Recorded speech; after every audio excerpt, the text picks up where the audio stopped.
Your journey is about to begin.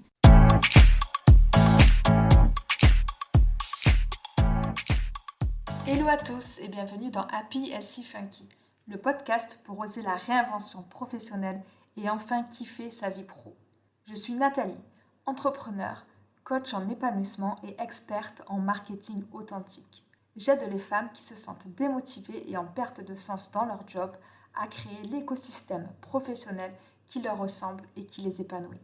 Que ce soit en changeant de poste, en bifurquant de voie, en se lançant dans l'entrepreneuriat ou un subtil mélange de tout cela. Dans l'épisode du jour, on parle de connaissance de soi, de confiance en soi, d'émotions et de nouveaux horizons. On aborde de vrais sujets de vie pour nous questionner, nous inspirer et tendre vers l'épanouissement professionnel et au-delà.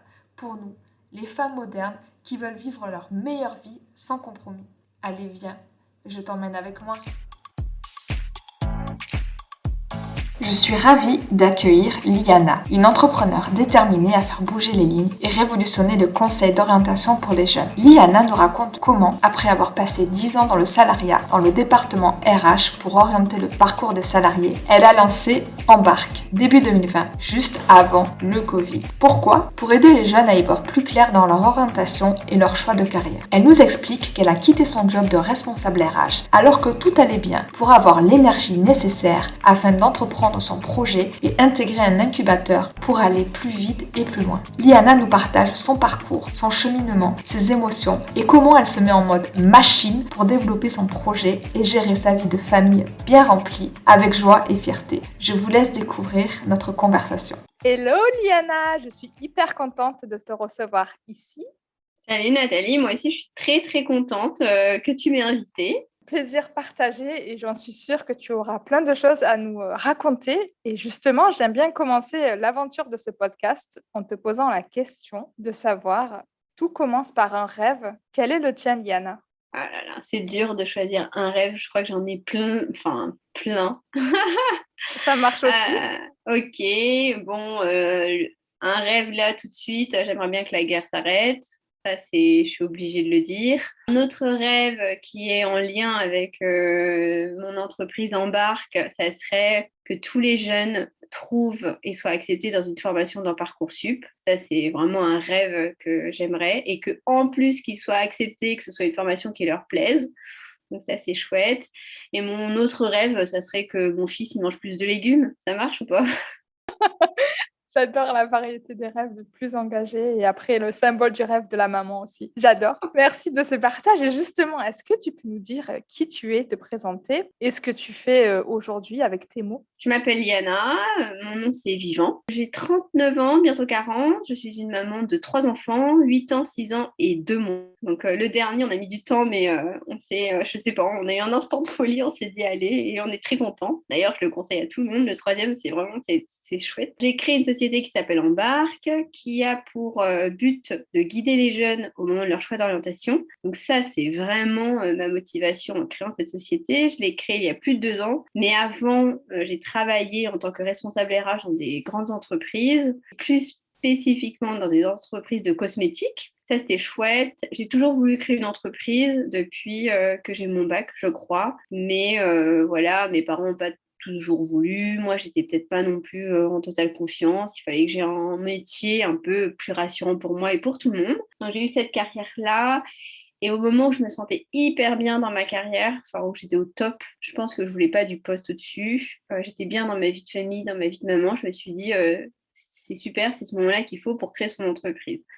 Et c'est là où je me suis lancée et je le conseille à tout le monde aussi. Il ne faut pas attendre de se sentir mal parce qu'on ne se sent pas bien dans notre vie pro ou perso pour se dire ah bah, c'est le moment de changer parce que ce n'est pas du tout le moment de changer parce qu'on n'a ni la force ni l'énergie pour le faire. Donc moi j'ai attendu ce moment-là et j'ai créé Embarque. Voilà, très rapidement, c'est quoi l'histoire de ma vie. J'adore ma vie, j'adore mon job, j'adore ma famille. C'est cool. Que de bonnes énergies. J'adore la manière dont tu présentes qui tu es et je vais te poser mille et une questions parce que ça m'a inspirée avec plein d'autres questions. Tu nous dis du coup que tu as créé ton entreprise il y a 2 ans, donc c'était avant le Covid ou est-ce que le Covid a eu un impact sur la création de ton entreprise ? Oui, ça a eu un gros impact.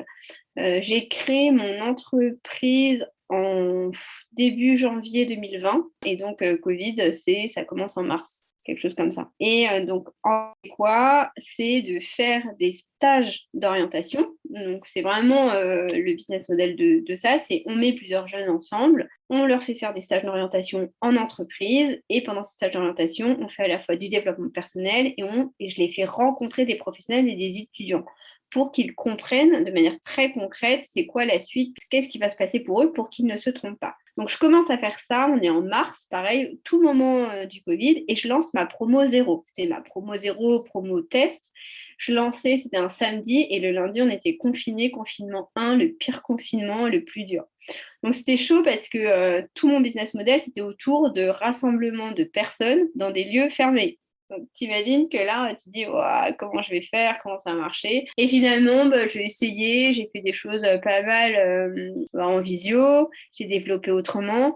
Et bien sûr que ça a impacté mon business, mais voilà, je ne me suis pas découragée, je me suis dit qu'il fallait y aller. Et les ados avaient absolument besoin de quelque chose comme ça au moment du Covid et encore aujourd'hui, mais c'était indispensable, donc ça a plutôt bien marché. D'accord, tu as su du coup rebondir par rapport à cette situation qui nous est tombée à tous dessus. Mais si je reviens du coup un petit peu plus en arrière, avant janvier 2020, tu nous dis que tu as créé ta boîte et justement tu n'as pas attendu d'aller mal. Parce que Ouais. c'est vrai qu'il y a beaucoup de personnes et de femmes que j'interviewe et qui sont passées par la case soit Mmh, burn-out ou soit épuisement mmh, professionnel. mmh.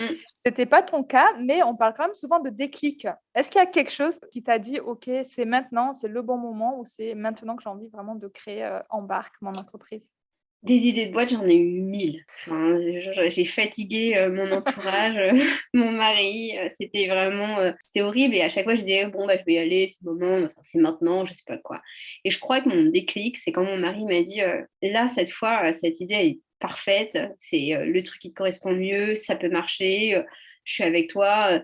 Voilà, on raconte pas d'ouvrir un café poussette. Enfin, là, on était dans un vrai truc où toutes mes compétences étaient réunies. On était dans un problème sociétal. Ça me correspondait bien. Le business model marchait. Et quand il m'a dit ça, je me suis dit, mais ouais, mais trop bien, c'est ça. Il faut qu'on le fasse. Il faut que je le fasse maintenant. Et je pense que j'avais besoin de pas de la validation de mon mari, parce que voilà, je suis hyper libre. Enfin, moi, je suis convaincue qu'on peut pas monter une boîte toute seule. C'est-à-dire que tu peux pas monter une boîte si les gens autour de toi te disent que c'est nul, parce que tu peux pas dire je vais vous montrer que je vais réussir. Ça marche pas parce que tu as tellement besoin de l'énergie des autres et des gens que tu aimes que c'était indispensable. Et quand il m'a dit ça, je me suis dit, là, on y va. Et là, je partais pour négocier mon départ, je partais pour avoir une rupture, etc. Donc, ça s'est plutôt passé comme ça. Le déclic, je pense que c'est ça.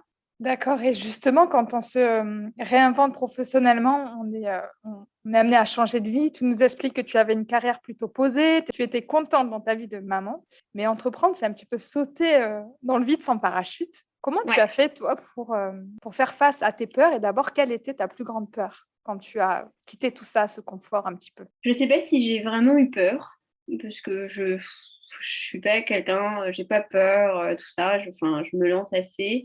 Une des choses qui était quand même importante pour moi, c'est de négocier mon départ. C'est-à-dire qu'il fallait quand même que j'ai une source de revenus et pas rien du jour au lendemain, parce que voilà, j'avais mes enfants, j'avais un crédit, etc. Et c'est vrai que j'avais un super poste, enfin, le poste rêvé, t'es dans une boîte, tout le monde rêve d'être dedans, t'es super bien payé, enfin, tout était donc ça. Donc il y a un peu le regard des gens qu'il faut affronter, le regard des parents, où ils te disent non mais ça va pas, mais pourquoi, mais tu veux faire quoi? Enfin là c'est un peu compliqué quand même, parce qu'ils ont une manière de penser qui est pas du tout comme la tienne. Donc non, je pense que je sais pas, j'ai pas trop réfléchi. Après, je suis quand même quelqu'un de super organisé. Donc, une fois que j'avais ma rupture, je savais que j'avais une idée. Après, je m'étais dit, il fallait que je sois incubée. J'avais envie d'être incubée parce que je me suis toujours dit, allez, stop mon idée, faut que je sois incubée, il faut que je sois accompagnée. Je vais pas faire tout ça toute seule dans ma cave. Donc, j'ai fait des concours pour être incubée, avec cette idée aussi de challenge. Je me suis dit, Eliana, essaye de monter une boîte avec 0 €. J'ai besoin de ce truc, tu vois, j'ai besoin de challenge. Je m'étais dit, je vais monter une boîte avec 0 €, il faut que je sois incubée, il faut que je développe mon truc. En gros, je passe 3 concours de gros incubateurs parisiens, j'en gagne un et je suis incubée chez Suez. Je quitte ma boîte, on est fin juin, je me dis que je me tape toutes les vacances avec ma famille. En octobre, je suis incubée chez Suez pour 6 mois. Et donc là, je suis hyper contente, je suis avec un groupe d'entrepreneurs mixtes. et j'ai 6 mois pour développer et pour construire ma boîte. J'intègre en octobre, fin décembre, début janvier, j'avais créé Embarque. Donc ça, c'était cool. Donc ça s'est passé comme ça. Je suis assez organisée, je pense que je suis un peu une machine, tu vois. Enfin, il faut faire ça, ça, ça, ça, ça, on y va. Donc moi, je marche plutôt comme ça et j'ai besoin de ça. Donc c'est Et pas tout à fait un saut dans le vide, tu vois. ouais, tu as pris on va dire, des risques mesurés et tu as bien balisé tes Après, arrières, on va dire, hein. c'est ça. Et après, je me dis toujours, mais qu'est-ce que tu risques? Et je liste les choses que je risque vraiment. Et bien sûr, tu quittes ton job, mais tu risques quoi? Je me dis, je risque que ça ne marche pas. Et je me suis toujours dit, bah, si ça marche pas, je vais retrouver un boulot. Enfin, en plus, j'aimais bien mon job. Tu vois, si demain, je dois être encore responsable RH dans n'importe quelle société, pourquoi pas, tu vois? S'il faut gagner ma vie, je sais que j'ai assez confiance en moi pour me dire que je vais retrouver du boulot. Et puis, ça va bien se passer, tu vois. Je pense que ça rassurera aussi beaucoup de nos auditrices parce que du coup, la peur financière, c'est la première peur. La peur d'échouer, c'est la deuxième peur aussi qui apparaît dans les personnes que j'accompagne, moi, à la reconversion. Et c'est vrai qu'en fait, quand on relativise et qu'on se dit, bon, ben, au pire, qu'est-ce qui m'arrive? J'échoue, ben, je peux retourner trouver un travail alimentaire ou mon précédent job. Et sur la partie financière, tu nous as expliqué vraiment que tu avais réussi à négocier ta rupture Ouais. conventionnelle. Mm. Et en France, c'est vrai qu'on a la chance de pouvoir être accompagné par Pôle emploi qui nous assure quand même un petit peu nos arrières et qui nous permet, quand on va entreprendre et que ça ne marche pas tout de suite, parce que c'est très rare d'avoir des revenus dès le premier mois, d'avoir des revenus et d'avoir du coup Ah, mais ça, on peut la parler location. d'argent, hein, c'est pas tout de suite, hein.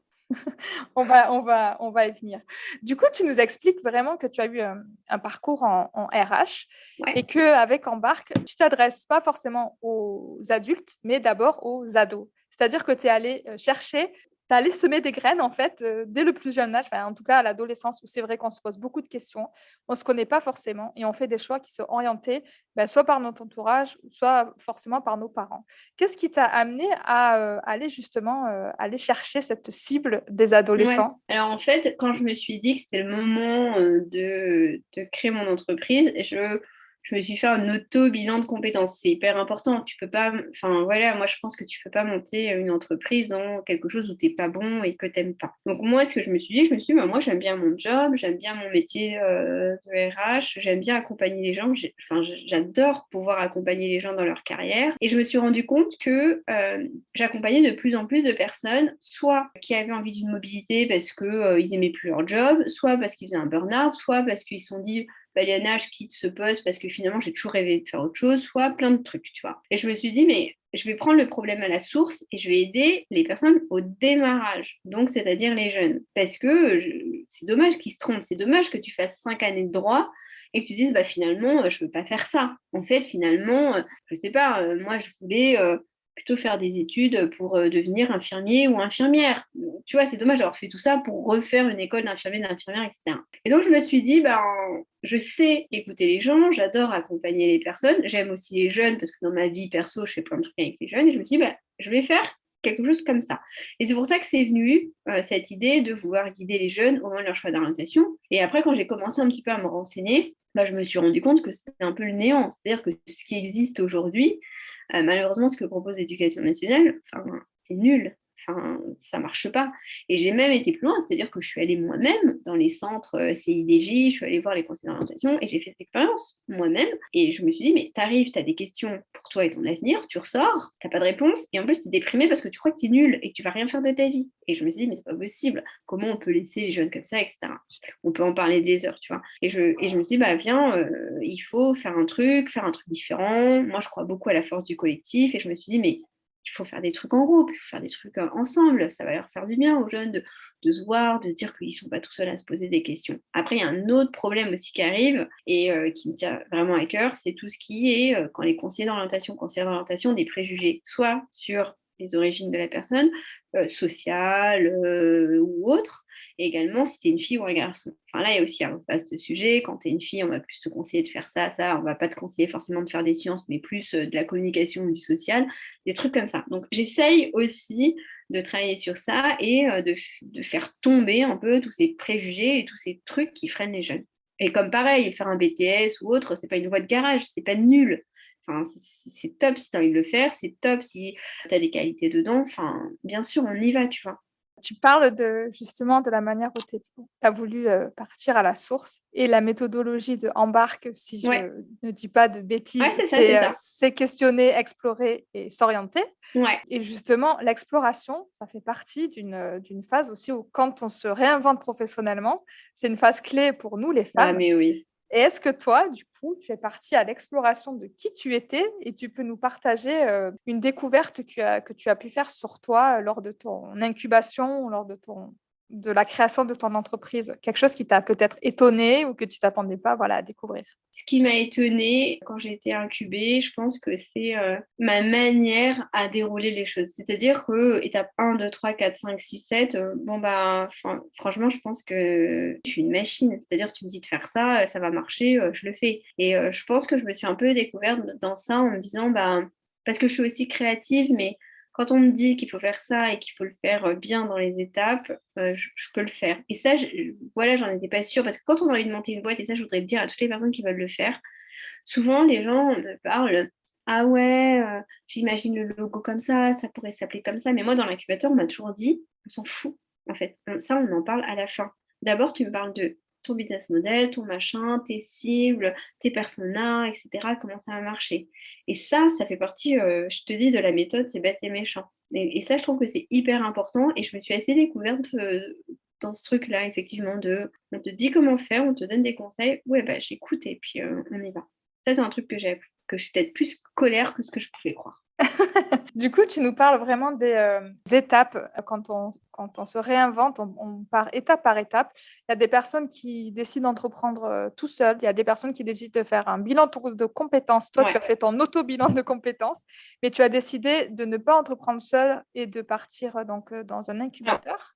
et à tout le monde, par contre, de faire un bilan et de se connaître soi-même. Mais c'est vrai, quand on est RH, on a la possibilité de faire pas mal de trucs comme ça. Bon, tu vois, j'ai déjà eu des coachs, j'ai déjà été accompagnée, j'ai déjà fait des tests de personnalité.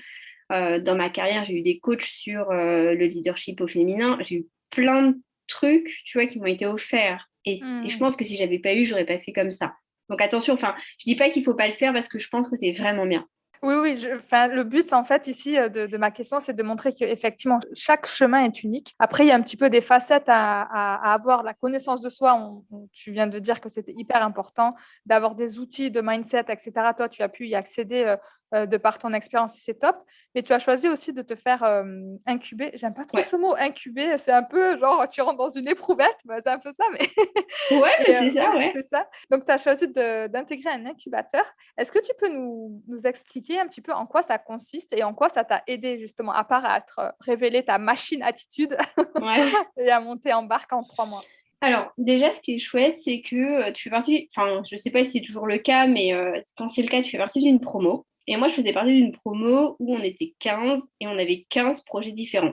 Enfin, il y a des personnes qui étaient sur du service, d'autres qui étaient sur des produits, d'autres qui étaient sur... Enfin, et ça, c'est chouette parce que tu es vraiment embarqué dans un truc avec un groupe. Enfin, c'est dingue. Enfin, c'est assez dingue. Donc ça, c'est chouette. Ensuite, ce que t'apporte l'incubateur, c'est que tu as des experts dans toutes les disciplines qui viennent au fur et à mesure des semaines. Donc au départ, je sais pas, tu as un expert comptable qui est là, tu vas avoir aussi des personnes qui vont être spécialisées dans le social media, tu as des personnes qui vont être spécialisées dans tout ce qui est brand, enfin, et ça, c'est hyper bien parce que tu as des experts qui viennent à toi et qui sont vraiment experts. C'est génial et on te donne des exemples. Ensuite, ça m'a apporté aussi plein de choses. C'est-à-dire qu'on pitchait mais, tous les mois. On devait faire des pitchs de 1 minute, 5 minutes, 7 minutes, que sur de la prospection que sur la partie commerciale. Des fois, c'est des pitchs que sur le business, que sur toi, etc.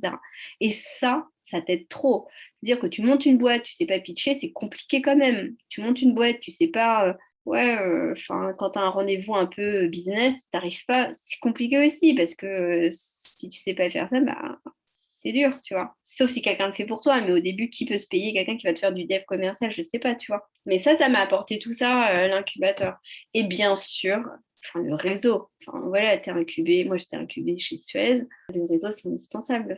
Enfin, tu vois, tu rencontres des centaines de personnes qui vont t'accompagner tout au long de la création et encore après de ton entreprise. Enfin, c'est merveilleux. Et tu rencontres des gens exceptionnels, au-delà du côté un peu business et puis réseautage. Enfin, l'expérience humaine est folle. En tout cas, je pense que ça va donner envie à des personnes de tenter d'être incubées parce que ça permet d'avancer petit pas par petit pas et d'être entouré, qui sont quand même les ingrédients clés quand on monte son Ouais. entreprise. Et de pas foncer tête baissée vers un truc aussi, parce que des fois on croit que l'idée est géniale, on croit que après il y a quelqu'un qui va dire bah non, ton truc, il va pas dire que c'est de la merde, mais ça va pas marcher. Et là tu réfléchis quand même et tu perds pas du temps. Parce que finalement, quand tu commences à avoir, tu vois, les indemnités chômage, t'as pas beaucoup de temps. Et si tu perds 6 mois à commencer à développer un truc qui va pas marcher, c'est vraiment, vraiment dommage. Donc l'incubateur, il est aussi là pour ça. C'est-à-dire qu'il va te dire, mais là, non, mais ton business model, regarde bien, ça marche pas. Et ça, c'est chouette. Et justement, c'est la question clé. Est-ce que tu as l'idée d'embarque dès le début, c'était cette idée-là, ou est-ce que tu as été sur de l'itération, c'est-à-dire un peu du test and learn, pour réajuster d'une part ton business model et Ouais. ton offre? Est-ce que tu peux nous partager ça? Ouais, bien sûr, j'ai itéré, enfin ça c'est sûr. Alors j'ai fait au départ, donc comme tu as compris, moi je fais des stages d'orientation à destination des jeunes. Au départ, le pitch c'était ça. Je fais ça, collégiens, lycéens, et je fais des séminaires d'orientation qui sont sur 2, 3 demi-journées. J'ai fait une promo zéro qui était vraiment, j'essayais. Et donc là, c'est la partie entreprise de BNP qui m'accueille gracieusement, c'était hyper cool. Et en faisant ça, je me suis rendu compte de plusieurs trucs. Je me suis rendu compte que, je voulais pas accompagner de collégiens parce qu'ils n'avaient pas la maturité, parce que tout ça, enfin, ça allait pas être ma cible principale, que j'étais plus à l'aise avec les lycéens. Ensuite, je me suis aussi rendu compte que ça marchait pas que du collectif, que j'étais obligée de proposer après un peu d'individuel.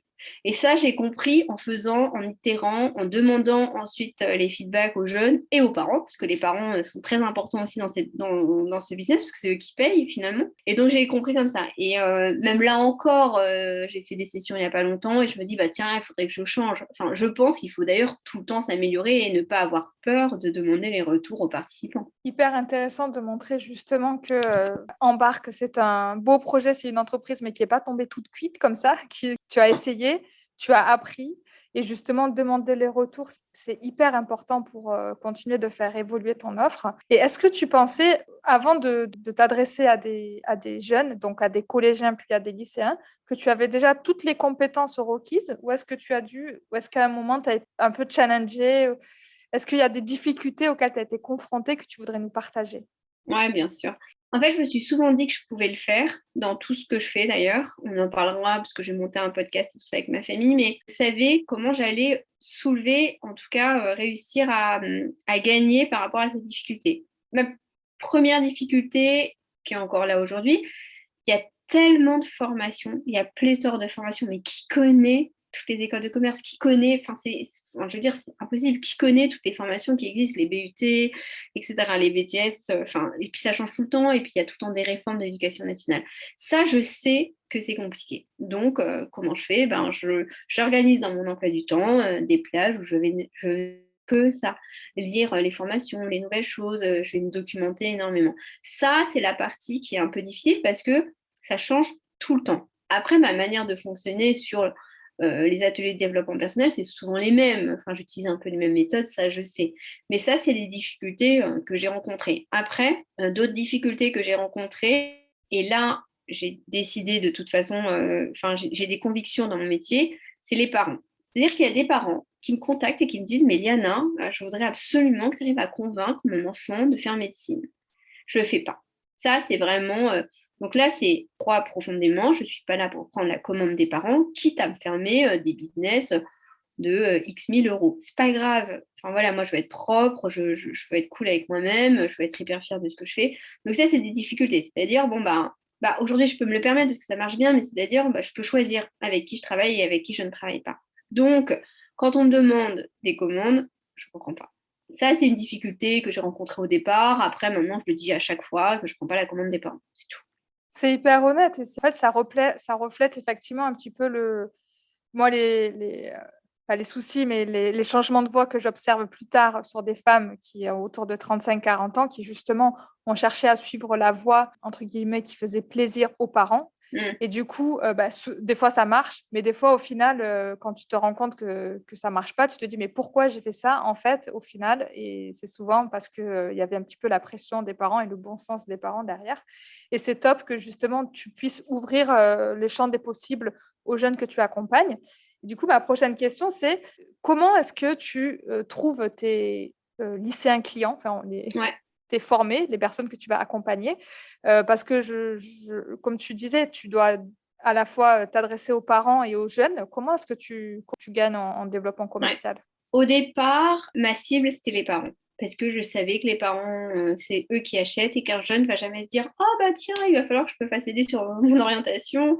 En plus, quand ils voient les prix, des fois, ils se disent: «Ah, mes parents, ils vont jamais me payer ça». Alors que si, ils payent parce qu'ils se disent: «Ah, mes parents, ils veulent pas me payer la Switch, pourquoi ils me paieraient un truc d'orientation?» Bah, sauf que les parents, ils payent. Mais je savais que ma cible allait être les parents et je savais aussi que ça allait être plus simple pour moi d'aller les chercher eux parce que, de par ma précédente carrière, j'avais un fort réseau sur LinkedIn et je m'en suis beaucoup servie. C'est-à-dire que quand j'ai commencé à quitter mon poste précédent, j'avais dit à tout mon réseau, enfin j'ai vraiment beaucoup d'abonnés, je dis bah voilà, je quitte, j'ai d'autres aventures. Et donc, j'ai fait du storytelling autour de cette aventure entrepreneuriale, les gens m'ont pas mal suivi. Et quand j'ai dit que Embarque naissait, les personnes qui me suivaient se sont dit bon bah elle a la légitimité, parce qu'elle était responsable RH, parce que son business est cohérent, machin.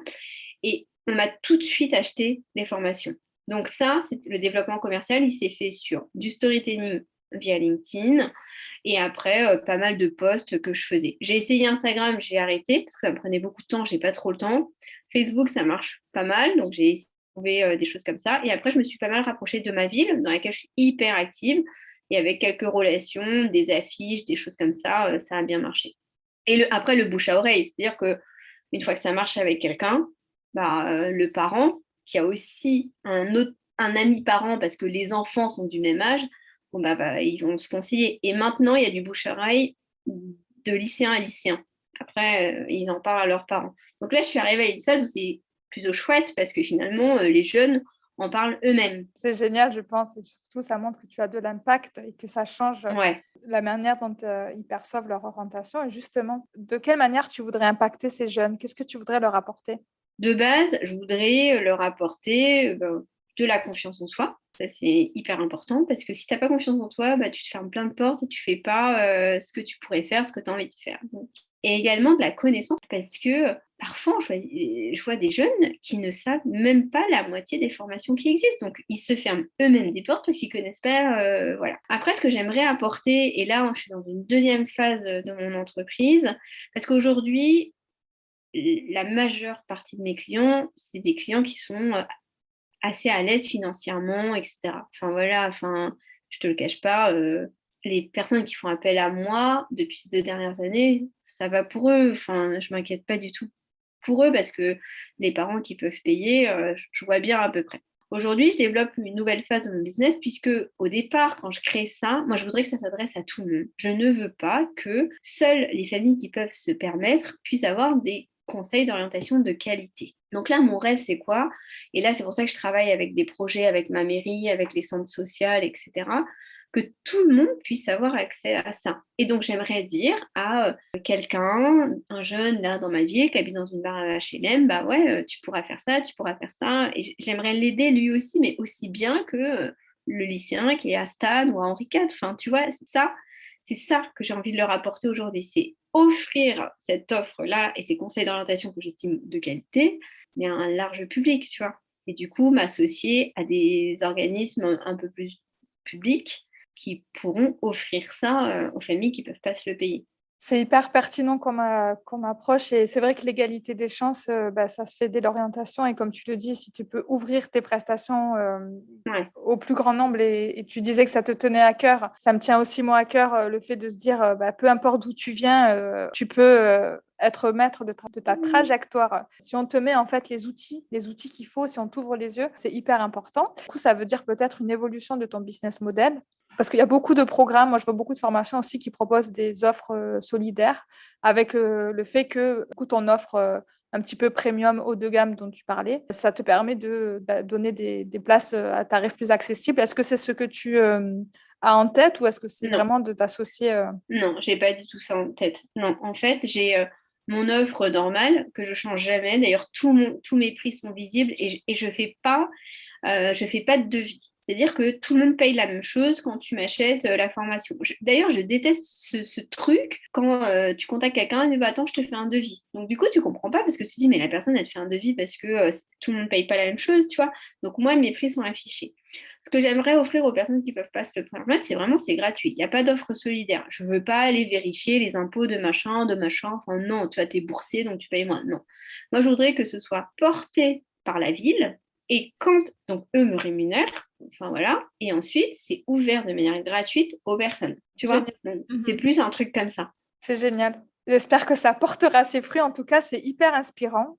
Et pour revenir du coup à toi, parce qu'on parle du projet Embarque, il y a toi qui es la porteuse de projet. Tu nous disais en introduction que tu étais maman de 3 enfants, dans un dernier petit loulou de 2 mois. Est-ce que tu peux nous dire comment ton projet justement impacte ou a impacté en tout cas ta vie familiale et comment est-ce que tu jongles avec tes multicasquettes et avec tes priorités? Projet, il a forcément impacté ma vie de femme et ma vie de maman parce que je suis plus du tout sur un rythme, on va dire, classique avec des heures de bureau, des choses comme ça. Donc, ça a des avantages et des inconvénients, je te le cache pas. Les avantages, c'est que j'ai le luxe de pouvoir aller chercher mes enfants tous les jours à 4h30. Enfin, ça, c'est cool. Et en plus, je travaille pas le mercredi parce que j'essaie d'être avec eux. De temps en temps, je travaille quand je m'arrange avec mon mari. Donc ça, c'est le côté très positif. Et après, le côté un peu plus compliqué, c'est que je retravaille souvent un peu le soir, une fois que j'ai couché tous les enfants, etc. Voilà. Je suis hyper OK avec ça. Enfin, j'ai pas de problème avec ça. Après, c'est vrai que des fois, les soirées, c'est un peu compliqué puisque je préférais dîner avec mon mari et voilà. Mais je travaille peut-être pas tous les soirs, mais souvent, surtout les premières années. Voilà comment ça a impacté ma vie. Mais franchement, tu me demandes de revenir à ma vie d'avant. Enfin, non, tu vois, enfin, je peux pas. Et voilà, tu es fière d'avoir créé ça. Ça a aussi impacté le regard de mes enfants sur moi. Une mère qui crée une entreprise, ma fille qui dit bah, moi, plus tard, je voudrais être chef comme maman. T'es fière, quoi. Tu vois, tu dis c'est cool. On parle souvent de nos boulots à nos enfants. J'ai fait une interview il n'y a pas longtemps où on me dit mais comment tu fais l'équilibre vie pro, vie perso, tout ça. Je dis mais il n'y a pas d'équilibre. Enfin, c'est tout le temps dans mon côté. Hyper contente de parler de ça parce que j'adore mon boulot. Quand mes enfants ils m'entendent parler de ça, ils se disent ça doit être trop bien de travailler. Enfin, tu vois, c'est quand même cool pour eux. Ils se disent mais c'est trop bien de travailler. Donc je sais pourquoi je vais à l'école, parce que je vais travailler, parce que ça va être bien. Que si je me plaignais toujours ou si je cachais un peu ce que je faisais, ce serait trop bizarre, tu vois. Après, tout le monde fait pas un boulot qu'il aime, tu vois, je comprends aussi, mais en tout cas, il n'y a pas de séparation, enfin, il n'y a pas vraiment d'équilibre. J'essaie de trouver mon propre équilibre parce que les enfants, ils ont besoin de toi, forcément, mais voilà, ça a changé. Je vais dire que je suis un peu plus dispo, je vais dire que je gagne. Non, je gagne même pas moins ma vie, enfin, non, c'est plutôt pareil, mais je suis un peu plus dispo, peut-être un peu plus fatiguée. Mais en tout cas, il y a plein d'énergie sympa. C'est beau de voir la manière aussi dont le fait de monter sa boîte, ça peut résonner pour les enfants. Et le fait de dire que l'équilibre vie pro, vie perso, bah, tu l'as un petit peu envoyé valser, ou en tout cas, tu as. Enfin, En quand fait, on je est suis une femme OK avec ça. entrepreneur, ouais, Je suis c'est OK avec hyper. ça. Il y a beaucoup de porosité en fait, parce que c'est de se dire, enfin, surtout quand on entreprend, tu franchis le pas de la porte, ça y est, tu n'as plus de boîte. Non, parce que déjà, souvent, on travaille de chez soi. Je ne sais pas si c'est ton cas ou pas, parce que c'était ma prochaine question, c'est de te demander quelle est un petit peu ta journée ou ta semaine type. Ouais. Mais c'est hyper motivant et justement impactant de montrer que tu montres un message positif du travail à tes enfants et tu les inspires à ton tour. Donc, c'est hyper gratifiant pour toi et pour ce que tu dégages. Du coup, la question fatidique sur est-ce que tu peux nous décrire, plutôt pas une journée parce que c'est assez compliqué, je pense, une semaine type un petit peu en tant que chef, entrepreneur, maman, multicasquette, un petit peu comment ça s'organise dans ton quotidien? C'est assez cadré, je te cache pas. Enfin, voilà, c'est mon côté où j'ai besoin que ce soit organisé. Donc, le matin, bien sûr, on dépose les enfants à l'école. Là, c'est un peu particulier parce que j'ai mon dernier qui est à la maison et je dois m'en occuper. Donc, on va essayer de faire sans parler de ça, mais donc je m'en occupe, mais il est tout petit, donc c'est plutôt simple. Mais je me cale toujours des matinées où je vais faire que de la prospection commerciale, des matinées où je vais faire que du contenu pour les réseaux, des posts, etc. Et ensuite, c'est rendez-vous que je cale avec des jeunes, je monte mes sessions et rendez-vous avec soit du réseau ou soit des personnes qui peuvent m'aider dans le développement. Donc, en gros, j'essaye de me dire 2 déjeuners par semaine, 2 matinées où je n'ai pas de rendez-vous dans la semaine. Et ensuite, comme je t'ai dit, à 4h30, je m'arrête parce que je récupère les enfants et j'adore passer du temps avec eux. Et les mercredis aussi, j'essaie de passer du temps avec eux. Mais je travaille le samedi, par contre. Du coup, tu as trouvé en fait l'organisation qui te convient et qui te permet d'être Ouais. épanoui dans ta vie. Et on montre justement que c'est de la porosité dans ta vie en fait. On n'a pas vie pro, vie perso, on a une vie tout court. Bah oui, même là, tu vois, ce soir, ils m'ont dit, maman, t'as des réunions ce soir. Je fais oui, bon, bah ils sont OK. Après, ils profitent de leur père aussi, tu vois. Comme ça, ils vont manger un peu n'importe quoi. Et C'est génial. Est-ce que du coup, il y a cette partie un petit peu de lâcher prise sur laquelle tu as travaillé ou tu as été confronté, ce fait que quand on est parfois en poste dans une entreprise, on incarne souvent la madame parfaite qui veut réussir sa vie, sa carrière et qui est assez rigide sur sa vie. Est-ce que de devenir entrepreneur, ça t'a permis aussi d'agir sur ton lâcher prise ou pas du tout? non, pas trop. Tu étais Je trouve déjà que une machine. Tu es une ouais, machine, tu étais une machine ouais, c'est forever. encore pire. Ouais. Non, franchement, le lâcher prise, c'est un truc que je sais pas trop faire. J'en ai hyper conscience. Je sais pas. Je sais pas trop faire. Il faut vraiment que faut que ça marche. Faut que je réussisse. Si j'ai pas réussi, il faut que je recommence. Enfin, ça s'arrête jamais en fait. Tu vois, et j'ai 1000 projets, donc non, le lâcher prise, pas trop. Peut-être sur le lâcher prise que si les enfants ils mangent pas de légumes ou pas de fruits aujourd'hui, c'est pas grave, mais C'était un de tes rêves. Hein. Si on reprend l'introduction, le rêve qui mange plus de légumes, c'est vrai que c'était un de tes rêves. Très bien. Du coup, est-ce que tu peux nous dire quelle est ta définition pour toi du bonheur aujourd'hui? le bonheur pour moi, c'est une combinaison de tout ça. Aujourd'hui, moi, je suis hyper heureuse. Je peux dire que je suis une agent de bonheur. Et je crois que c'est tout ça. C'est-à-dire que j'aime mon mari. Ça fait bientôt 10 ans qu'on est mariés. Enfin, voilà. J'adore mes enfants. J'adore mon rôle de mère. J'adore mon travail. Pour moi, le bonheur, c'est une combinaison de tout ça. Après, c'est dur, voilà, avec les contextes actuels, géopolitiques, écologiques et tout ça, de se dire on est heureux malgré tout ça. Mais sur les choses sur lesquelles j'ai la main, où je suis actrice, le bonheur, c'est ça. C'est-à-dire que tu es bien quand tu te lèves, tu es bien quand tu te couches, tu es fier de ce que tu as fait. Ouais, le bonheur, c'est ça, et que ça dure toujours, tu vois. Et si ma routine, c'est ça, mais je dis oui, mais on y va, tu vois. C'est beau comme définition du bonheur et en plus, elle est hyper singulière. Elle est à toi. La vie d'une entrepreneur, c'est pas forcément un long fleuve tranquille. Mm. Est-ce qu'il y a un échec que tu as ou un apprentissage qui s'est présenté à toi et que tu voudrais nous partager? Ouais, bah, c'était il n'y a pas longtemps. Il y en a sûrement eu d'autres, mais là, je te parle parce que c'était la semaine dernière. J'ai candidaté dans ma ville pour un concours. Tu verras, j'adore les concours. C'était le concours des jeunes pousses de ma ville, donc j'habite à Montrouge. Et dans ce concours, c'est les entreprises jeunes de moins de 3 ans, vous candidatez, vous pouvez gagner des prix et ils jugent en fonction de ton business model et du pitch que tu fais. J'ai candidaté, c'était sur dossier, j'ai été sélectionnée, on était 15 à pitcher et j'ai pas gagné. Il y avait 3 trophées, il y avait des trucs à gagner, c'est top, tu vois. Et ouais, c'est dur de pas gagner, parce que j'adore gagner, ça c'est vrai déjà. Mais la remise des trophées, on te dit, il faut venir tel jour à telle date, mais tu sais pas si tu vas gagner. Déjà, c'est hyper dur parce que tu te déplaces, tu sais pas. Enfin, bon, du coup, tu apprends en live que t'as pas gagné. Tiens, tu vois, c'est dommage. Mais je me suis dit, puis j'avais le droit d'inviter quelqu'un, donc je suis venue avec une copine. Je dis, mais c'est pas grave, si je perds, au moins, ben, on va rencontrer des personnes, voilà, et puis je suis contente, je suis curieuse de voir qui va gagner. Donc ça aussi, dans l'entrepreneuriat, c'est hyper important, surtout quand on se lance dans des concours, des trucs comme ça, c'est de se dire, t'as jamais perdu. Et ça, je le savais parce que je l'avais appris de mes anciennes expériences.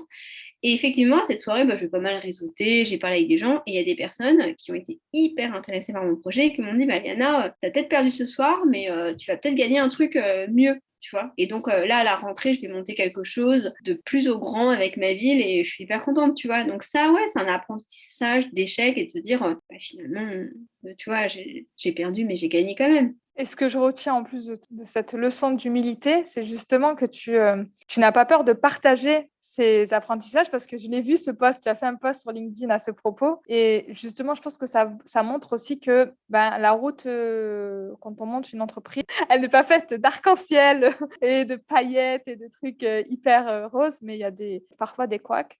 et tu les partages, je pense que ça montre aussi ce côté authentique et réel de l'entrepreneuriat que tu incarnes et je trouve que c'est hyper inspirant. Ah ouais, mais justement, le partage, moi, tu sais, je partage tout. Des fois, il y a des personnes, elles me contactent, elles me disent, bah, Liana, c'est intéressant, ton business model, est-ce que tu veux bien partager avec moi? Mais bien sûr, tu vois, je partage tout. Et ça aussi, on me l'a appris beaucoup dans l'incubateur en disant, mais n'ayez jamais peur de parler de vos idées. Enfin, déjà, sauf si tu fais un truc où tu sais, la nouvelle invention du siècle, bon, d'accord, mais quand tu es sur un business comme ça, il y a du business pour tout le monde. Tu vois, s'il y a quelqu'un qui veut faire comme moi, mais vas-y, tu veux m'appeler, mais je te dis comment on fait. Après, c'est à toi de développer, tu vois. C'est pour ça que le partage, non, au contraire, si je peux aider les gens, je le ferai toujours. Et justement, en parlant d'aide, tu nous parles de cet apprentissage. Comment tu gères ces phases un petit peu plus difficiles ou quand tu te sens découragée? Est-ce que tu peux nous donner des astuces par rapport à ça, à part que Non. tu es une machine? Non, pas trop. Bah, quand j'ai des phases un peu comme ça, tu vas rire, mais j'essaie de faire un autre projet. J'essaie de monter autre chose. Du coup, ça confirme, tu es vraiment une machine.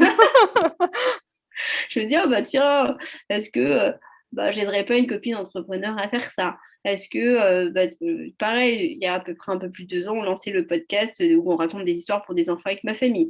Parce que, je sais pas, tiens, je me dis, bah, vas-y, fais une pause, un petit peu, pense à autre chose, développe autre chose, et puis ça va bien se passer, tu vois. Et voilà ce que je fais. J'essaie de penser à autre chose. C'est génial. Et en plus, en parallèle, ça te crée encore plus de projets.